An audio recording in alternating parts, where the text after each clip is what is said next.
तो फ्रेंड्स, तो आज हम पढ़ेंगे जियोग्राफी के कुछ क्वेश्चन जो TRE 1 से लेकर TRE 3 तक के पूछे गए हैं।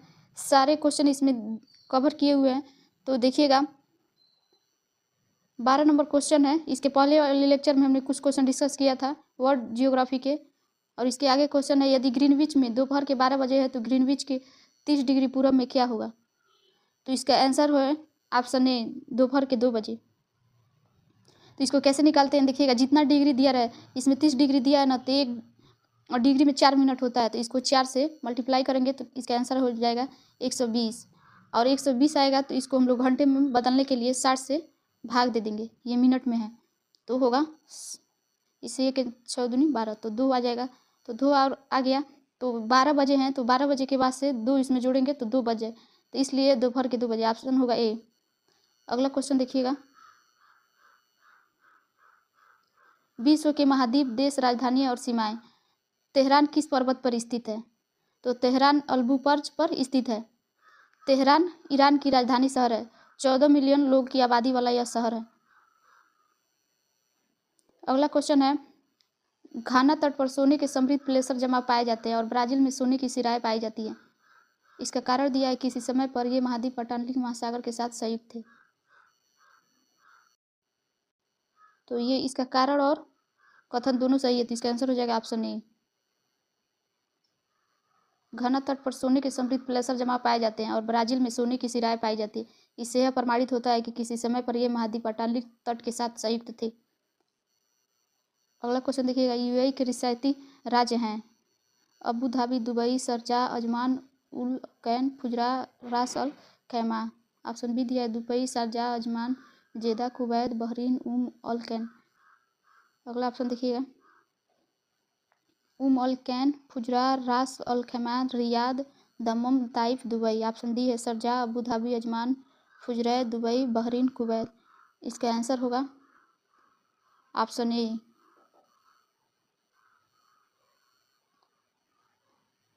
संयुक्त राज्य अमीरात या यूएई को 7 राज्यों में बांटा गया। पहला है अबू धाबी, दूसरा है दुबई, तीसरा शारजाह, चौथा अजमान, पांचवा है अल कैन, छठवा है फुजरा, सातवां है रास अल खैमा। नया टॉपिक देखिएगा, भूगर्भिक इतिहास और शैल तंत्र। इसका क्वेश्चन है, निम्नलिखित क्षेत्रों में से किसकी न्यून हिम रेखा है। तो ऑप्शन देखिए क्या दिया है, भूमध्य रेखीय क्षेत्र, हिमालय क्षेत्र, आल्प्स क्षेत्र। इसका आंसर हो जाएगा आल्प्स क्षेत्र की न्यून हिम रेखा है। पर्वतीय और ध्रुवीय क्षेत्र की वह रेखा जिसके ऊपर वर्ष भर हिम का आवरण रहता है तथा बर्फ पूर्णतः कभी नहीं पिघलती है। उच्च अक्षांशों पर हिम रेखा काफी नीचे होती है। आल्प्स क्षेत्र में हिम रेखा सामान्यतः 2700 मीटर की ऊंचाई तक होती है, जबकि हिमालय क्षेत्र में इसकी ऊंचाई 4500 मीटर है। भूमध्य रेखा क्षेत्र में हिम रेखा सर्वाधिक ऊंचाई पर पाई जाती है। अगला क्वेश्चन देखिएगा, खनिज में निम्नलिखित में से किस चट्टान के स्तर पर जमा होता है। ऑप्शन ए है अवसादी चट्टान, ऑप्शन बी है रूपांतरित चट्टान, ऑप्शन सी है आग्नेय चट्टान।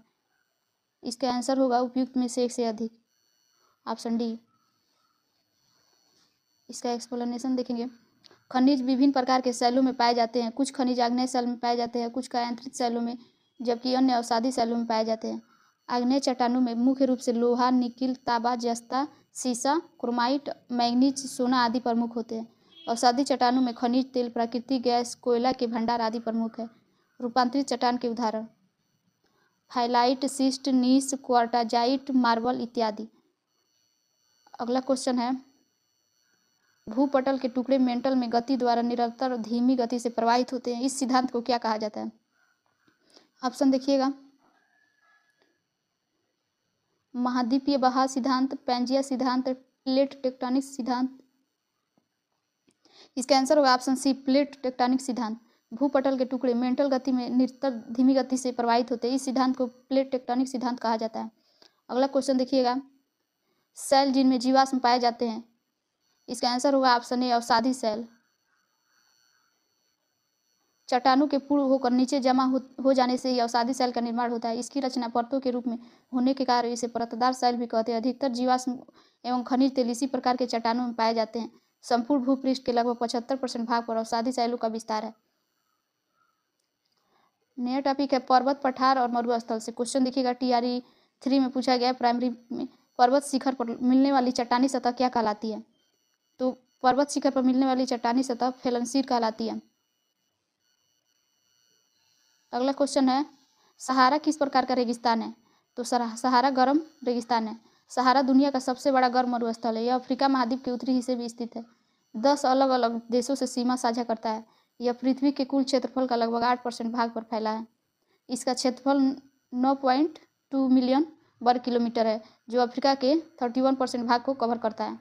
अगला क्वेश्चन देखिएगा, निम्नलिखित में से कौन सा युवा वलित पर्वत नहीं है? इसका आंसर होगा option A Aravalli, option B Andes, option C Alpine, option D उपयुक्त में से एक से अधिक, ऑप्शन ई उपयुक्त में से कोई नहीं। तो युवा वलित पर्वत कौन नहीं है? तो इसका आंसर होगा ऑप्शन डी।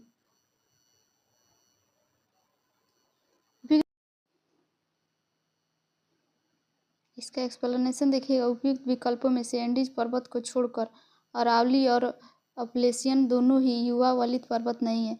ये प्राचीन वलित और मोड़दार पर्वत है। यूराल पर्वत, अरावली पर्वतमाला और अपलेशियन पुराने वलित पर्वत के उदाहरण है। जब चट्टानों में पृथ्वी की आंतरिक शक्तियों के कारण मोड़ व वलन पड़ता है तो उसे वलित या मोड़दार पर्वत कहते हैं। अगला टॉपिक है ज्वालामुखी एवं भूकंप। निम्न में से कौन सा एक भूकंप गंभीर और विध्वंसकारी है? इसका ऑप्शन ए है ज्वालामुखीय भूकंप, ऑप्शन बी है भ्रंशमूलक भूकंप, ऑप्शन सी है प्लूटोनिक भूकंप, ऑप्शन डी है उपयुक्त में से एक से अधिक। इसका आंसर होगा ऑप्शन बी भ्रंशमूलक भूकंप। भ्रंशमूलक भूकंप एक गंभीर तथा विध्वंसकारी होते हैं। ये भूकंप प्लेट टेक्टोनिक सीमाओं पर आते हैं। इन भूकंपों के दौरान निकलने वाली ऊर्जा अविश्वसनीय रूप से शक्तिशाली होती है और इसमें व्यापक क्षति होती है। अगला क्वेश्चन है, ज्वालामुखी क्रिया की अंतिम प्रतीक क्या है? ऑप्शन ए है गेसर, ऑप्शन बी है क्रेटर, ऑप्शन सी है धुआरे जिसको अतिमुख कहते हैं। इसका आंसर होगा ऑप्शन सी धुआरे कहते हैं अंतिम प्रतीक को। ज्वालामुखी की क्रिया अंतिम प्रतीक धुआरे है। गेसर गर्म जल के स्रोत है जिनसे समय समय पर गर्म जल के फुहारे के रूप में निकलते हैं। ज्वालामुखी छिद्र के ऊपर स्थित कीपाकार गर्त को क्रेटर कहते हैं। अगला क्वेश्चन देखिएगा, टफ किससे संबंधित है? ऑप्शन ए है बहते जल से परिवहन, ऑप्शन बी है ज्वालामुखी राख, ऑप्शन सी है अवसादी परत, ऑप्शन डी है उपयुक्त में से एक से अधिक। इसको कहते हैं ज्वालामुखी राख। टॉप किसी ज्वालामुखी उद्गार के दौरान बाहर निकली हुई ज्वालामुखी राख के संपीड़न से गठित शैल का एक प्रकार है।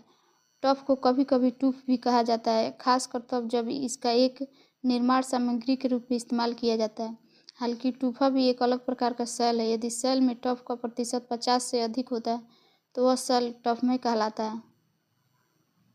अगला क्वेश्चन है, भ्रंश स्कार्प होता है संरचनात्मक, अपरदनात्मक, विवर्तनिक, उपयुक्त में से एक से अधिक। इसका आंसर होगा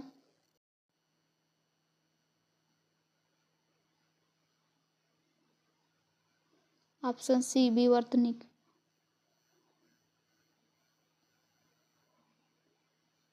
भ्रंश स्कार्प विवर्तनिक विस्थापन से बनते हैं। यह एक समतल एवं रेखीय क्षेत्र है जहाँ समतल की तरफ की चट्टानें दूसरी तरफ की चट्टानें से खिसक जाती हैं। यह आमतौर पर भूकंप से जुड़ी होती हैं। भूकंप की तीव्रता का मापन किस मशीन द्वारा किया जाता है? इसका आंसर होगा option A barometer, option B manometer, option C seismograph. इसका आंसर होगा ऑप्शन सी सिस्मोग्राफ। मर्केली पैमाना भूकंप की तीव्रता नापने हेतु उपयोग में लाया जाता है। भूकंप की गहनता का मापन भूकंप की तीव्रता और उसके परिणाम से निकाला जाता है। जहाँ भूकंप की तीव्रता का मापन गुणात्मक इकाई है वहीं परिणाम मात्रात्मक इकाई है।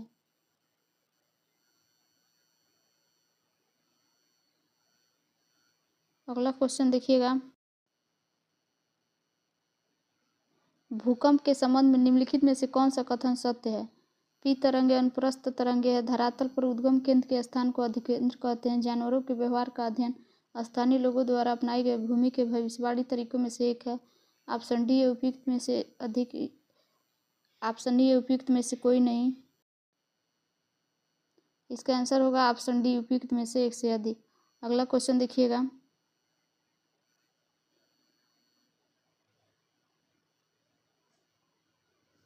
निम्नलिखित में से कौन सी उथली झील है? तो खारी झील को उथली झील भी कहते हैं। उथली झील पलाया का एक प्रमुख उदाहरण, जिसे खारी झील या साल्ट पैन होती है। रेगिस्तान में पवन के अपघर्षण से बने गर्तों में जब वर्षा जल जमा हो जाते हैं तो कुछ समय के लिए छिछली झीलें बन जाती है। ऐसी उथली झीलों को ही पलाया झील कहते हैं। पलाया को अलग अलग नामों से जाना जाता है, जो नमक सैलेट, नमक मार, सलादा, सलार नमक पैन या क्षार फ्लैट सलीना है। अगला क्वेश्चन देखिएगा, सतह क्षेत्रफल के हिसाब से विक्टोरिया झील दुनिया की तीसरी सबसे बड़ी मीठे पानी की झील है। यह अफ्रीका की महान झीलों में से एक है। इसकी सीमा 4 देशों तंजानिया, युगांडा, रवांडा और केन्या से लगती है। चौथा है, विक्टोरिया झील से निकलने वाली एकमात्र धारा नील नदी है, जो युगांडा के जिंजा के पास झील से बाहर निकलती है। तो इसमें से कौन गलत है? तो फर्स्ट वाला है और थर्ड वाला, 2 और 4 सही। तो इसका आंसर होगा डी। अगला क्वेश्चन देखिएगा, इसका एक्सप्लेनेशन देख लीजिएगा। विक्टोरिया झील अफ्रीका महाद्वीप में स्थित है। यह अफ्रीका की सबसे बड़ी और मीठे पानी की दूसरी सबसे बड़ी झील है। इसकी सीमा 3 देशों केन्या, युगांडा और तंजानिया से लगती है। विक्टोरिया झील श्वेत नील नदी का उद्गम स्रोत है। विषुवत रेखा इस झील से होकर गुजरती है।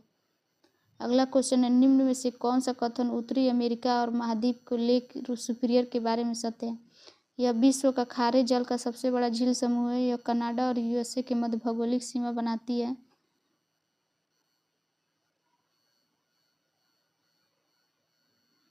ऑप्शन नंबर सी दिया है। यह देशों दोनों के मध्य 1700 मीटर लंबी सीमा बनाती है। इसका आंसर होगा ऑप्शन बी।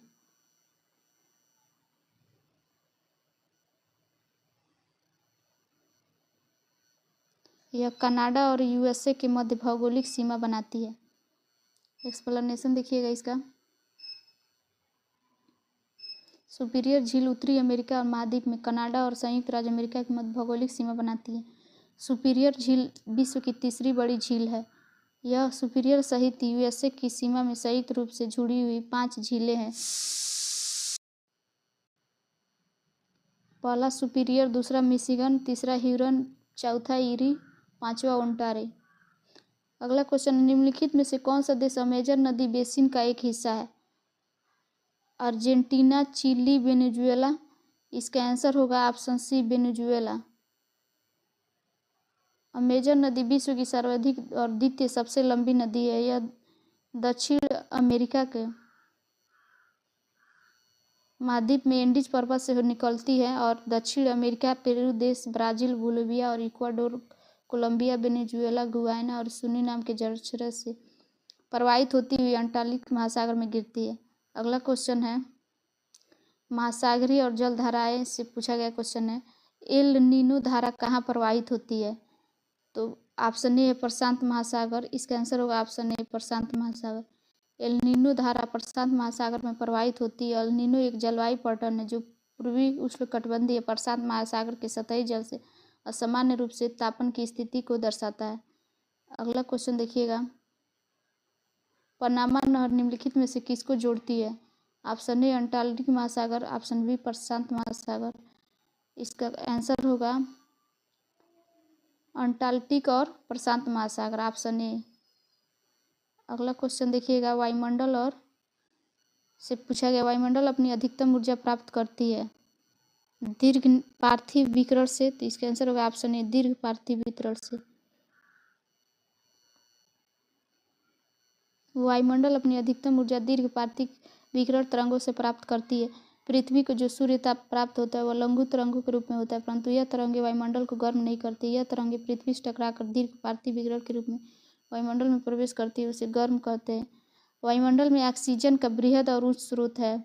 ऑप्शन ए जंगल के प्रकाश संश्लेषण से, ऑप्शन बी है समुद्री पौधों के प्रकाश संश्लेषण से। तो वायुमंडल का ऑक्सीजन समुद्री पौधों के प्रकाश संश्लेषण से। इसका आंसर होगा ऑप्शन बी। इसके पश्चात जंगल के पौधों से प्राप्त होता है। समुद्री पौधे फाइटोप्लैंक्टन, केल्प, शैवाल आदि सबसे ज़्यादा ऑक्सीजन पैदा करते हैं। अगला क्वेश्चन देखिएगा, ओजोन के बारे में कुछ तथ्य हैं। यह उच्च तरंग दैर्घ्य की विकिरणों को अवशोषित करता है। यह वायुमंडल की अत्यधिक अस्थायी गैस है। यह मध्यमंडल में पाई जाती है। उपयुक्त में से एक से अधिक। इसका आंसर होगा निम्नलिखित में से कौन सा विकल्प पृथ्वी की सतह से शुरू होकर वायुमंडल की परतों का सही क्रम है। तो पहले होता है क्षोभमंडल,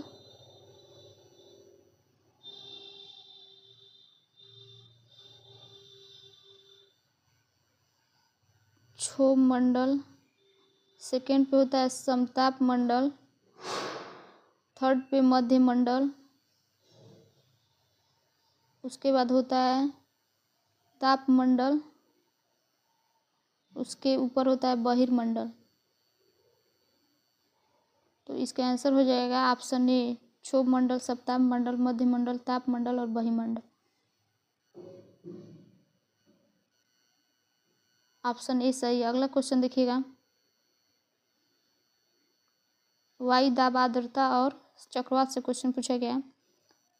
फान, चिनूक, मिस्ट्रल और चौथे नंबर पे है घाटी हवा। तो इसका आंसर होगा घाटी हवा का होगा गर्म स्थानीय हवा, मिस्ट्रल का 3 होगा बर्फ खाने वाली हवा, चिनूक का ठंडी हवा, फान का दैनिक हवा। इसका आंसर हो जाएगा ऑप्शन ए। अगला क्वेश्चन देखिएगा, कौन सी भूमध्य सागर से भारत के पश्चिमी भाग उत्तरी पश्चिम भाग की ओर चलता है। तो यह पश्चिमी विक्षोभ है। पश्चिमी विक्षोभ भूमध्य सागर से भारत के उत्तर पश्चिम भाग की ओर चलती है। पश्चिमी विक्षोभ को भूमध्य सागर में उत्पन्न होने वाली एक बहिरूपी उष्णकटिबंधीय तूफान के रूप में चिन्हित किया जाता है, जो निम्न दबाव क्षेत्र है और उत्तर पश्चिम भारत में अचानक वर्षा, बर्फबारी और कोहरे के लिए जिम्मेदार है। यह विक्षोभ अत्यधिक ऊंचाई पर पूरब की ओर चलने वाली वेस्टर्ली जेट धाराओं के साथ यात्रा करते हैं। पश्चिम विक्षोभ की उत्पत्ति स्थल पश्चिम एशिया का भूमध्य सागर तटीय क्षेत्र है। अगला क्वेश्चन देखिएगा, शीतकाल में उत्तर पश्चिम भारत में सक्रिय रहने वाले पश्चिमी विक्षोभ की उत्पत्ति स्थल है। तो पश्चिम एशिया का भूमध्य सागर तटीय क्षेत्र। अगला क्वेश्चन देखिएगा, जलवायु एवं घास के मैदान, छितरे हुए वृक्षों वाले घास के मैदान को क्या कहते हैं। इसका आंसर हो जाएगा ऑप्शन ए सवाना। छितरे हुए घास के मैदान को सवाना कहते हैं। यह उष्णकटिबंधीय घास के मैदान है। सवाना घास के मैदान बिखरे हुए मध्यम आकार के पेड़ों के साथ एक जटिल पारिस्थितिकी तंत्र बनाते हैं। अगला क्वेश्चन देखिएगा, कौन सा जियोम चैपरेल के रूप में जाना जाता है। इसका आंसर होगा ऑप्शन सी भूमध्य सागर झाड़ीमन। अगला क्वेश्चन है वन और मृदा से, मरुभूमि निम्न में से किस वन में पाए जाते हैं। तो मरुस्थलीय वन में। मरुभूमि शुष्क आवास स्थल वन अथवा मरुस्थलीय वन में पाई जाने वाली वनस्पति। ऐसे आवासस्थल में जल की अत्यधिक कमी पाई जाती है। इस प्रकार के पादप लंबी अवधि के शुष्क अनावृष्टि काल में जीवित रह सकते हैं। मरुभूमि के तनु कटंकों में परिवर्तित हो जाते हैं।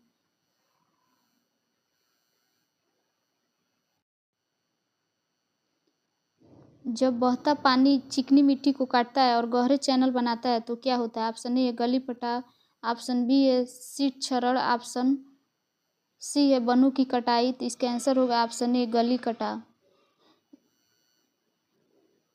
जब जल चिकनी मिट्टी को काटता है तो उसे गहरे चैनल की गली कटाव या अवनलिका अपर्दन कहते हैं। जिन प्रदेशों में इसकी संख्या अधिक होती है उसे उत्कात भूमि कहते हैं। मृदा अपर्दन के प्रमुख चरण बूंद अपर्दन, परत अपर्दन, रील अपर्दन, अवनालिका अपर्दन, धारा चैनल अपर्दन, अवनालिका गली कटाव से प्रभावित 4 बृहद क्षेत्र पंजाब में शिवालिक क्षेत्र, चंबल यमुना दोआब, छोटा नागपुर प्रदेश, राजमहल पहाड़ी क्षेत्र, गुजरात में खंबाड़ी क्षेत्र। अगला क्वेश्चन देखिएगा, निक्षालन प्रक्रिया संबंधित है। तो भारी वर्षा से खनिज और मिट्टी से पौधों और जड़ों से। इसका आंसर होगा ऑप्शन डी ऊपरी सतहों के अवयव का अंतःस्राव निचली सतहों की आने वाली क्रिया को निक्षालन कहते हैं। भारी वर्षा जल वाले क्षेत्रों में खनिज पदार्थ मिट्टी के निचले स्तर में चले जाते हैं जो पौधों की जड़ों से प्राप्त नहीं हो सकते। इस क्षेत्र को लेटराइट मिट्टी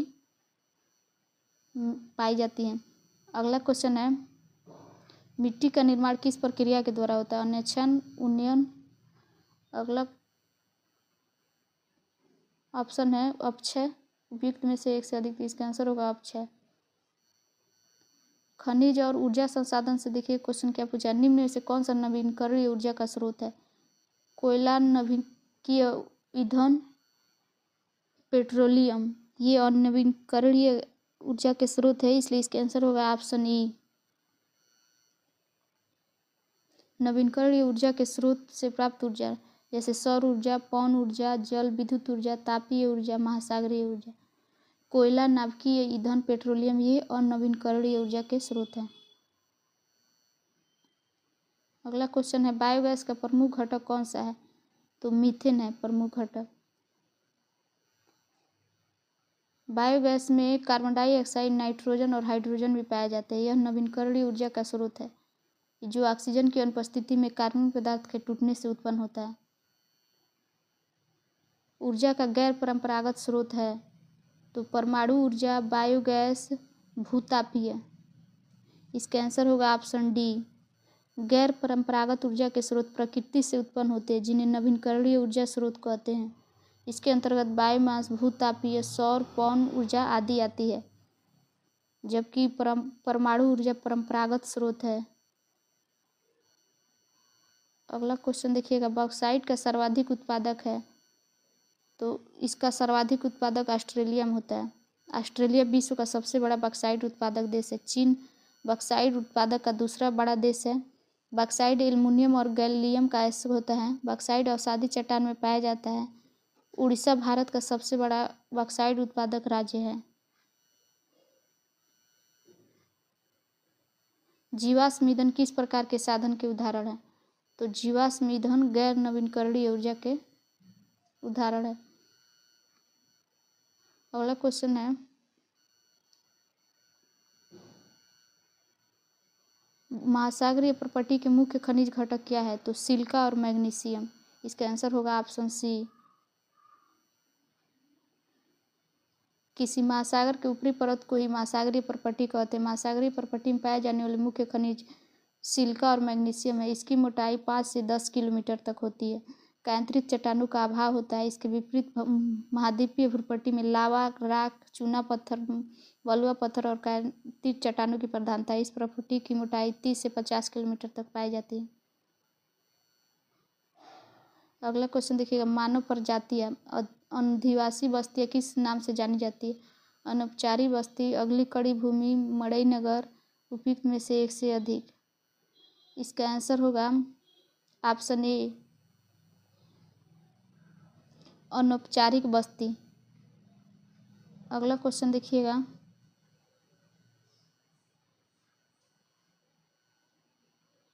जीवाश्म के आधार पर मानव उत्पत्ति केंद्र कौन सा है? तो अफ्रीका की रिफ्ट घाटी। जीवाश्म के आधार पर मानव की उत्पत्ति लगभग 25 लाख वर्ष पहले ऑस्ट्रेलोपिथेकस नामक बानरों के एक जीन से हुआ था। जीवाश्म को पूर्वी अफ्रीका और अफ्रीका के रिफ्ट घाटी क्षेत्रों से प्राप्त किया गया था। जनसंख्या घटने से मानव भूमि का अनुपात क्या होता है? तो जनसंख्या घटने से मानव भूमि का अनुपात बढ़ता है। अगला क्वेश्चन है कृषि और पशुपालन से पूछा गया सुनहरा रेशा अभिप्राय है। तो सुनहरा रेशा पटसन को कहते हैं। सुनहरा रेशा का अभिप्राय पटसन से जो सबसे सस्ता प्राकृतिक रेशा होने के कारण जूट को सुनहरे रेशे से अभिहित किया जाता है। यह पश्चिम बंगाल भारत का सबसे बड़ा जूट उत्पादक राज्य है।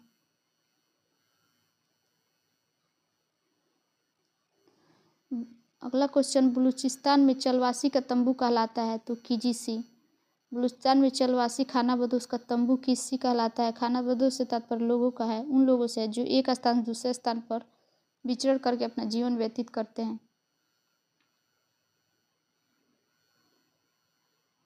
अगला क्वेश्चन है स्थानांतरणशील कृषि के स्थानीय नाम और संबंधित देश का युग्म सही है।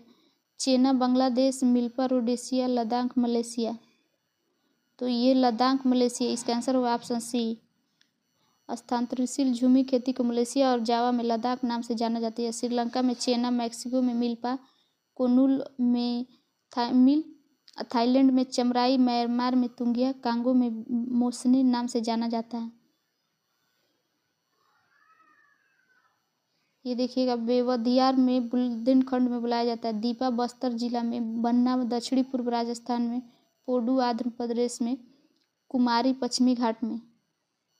नेक्स्ट टॉपिक है विविध। स्टेलेक्टाइट और स्टेलमाइट स्थलाकृतियाँ बनती हैं, तो ये बनती हैं बर्फ द्वारा।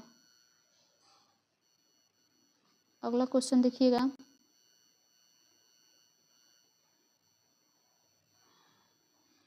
कोलंबस कहाँ का निवासी था? तो कोलंबो था इटली का। मैगलिन कहाँ का था? तो फ्रांस का। उसके बाद से एक मिनट, इसका आंसर होगा कोलंबस कहाँ का था? तो कोलंबस इटली का था। उसके बाद से जैक्स कार्टियर, ये फ्रांस का था।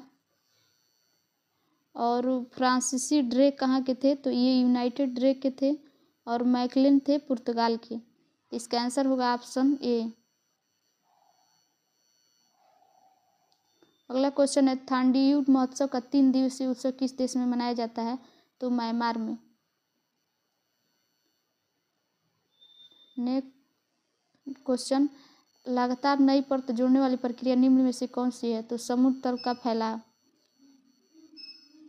सामान्य स्थिति में समुद्र तल का फैलाव भूमध्य महाद्वीपीय भूमि के दरार के रूप में शुरू होता है। यह 1960 के दशक के शुरुआत में भूवैज्ञानिक हैरी हेस ने समुद्र तल के फैलाव की परिकल्पना को रखा, जिससे भूमध्य सागर के चोटियों पर बेसाल्टिक मैग्मा से समुद्र तल का निर्माण शामिल है। कटक के हर तरफ समुद्र तट का कटक गहरे समुद्र की खाइयों की ओर बढ़ता है, जिससे वह जलमग्न हो जाती है। जब जल यहाँ से गहरे समुद्र की तरफ चला जाता है तो यहाँ नई परत का निर्माण होता है। चूँकि यह प्रक्रिया चलती रहती है, जिससे नई परत बनती रहती है। तो यहाँ जियोग्राफी का, इंडियन जियोग्राफी और वर्ल्ड जियोग्राफी से TRE 1 से लेकर 3 तक जितने भी क्वेश्चन अभी तक पूछे गए हैं एग्जाम में, हमने सारे कवर कर लिए हैं। पिछले का भी लेक्चर अपने अगर नहीं देखा है तो देख लीजिएगा। और आगे के क्वेश्चन हम नए टॉपिक से डिस्कस करेंगे।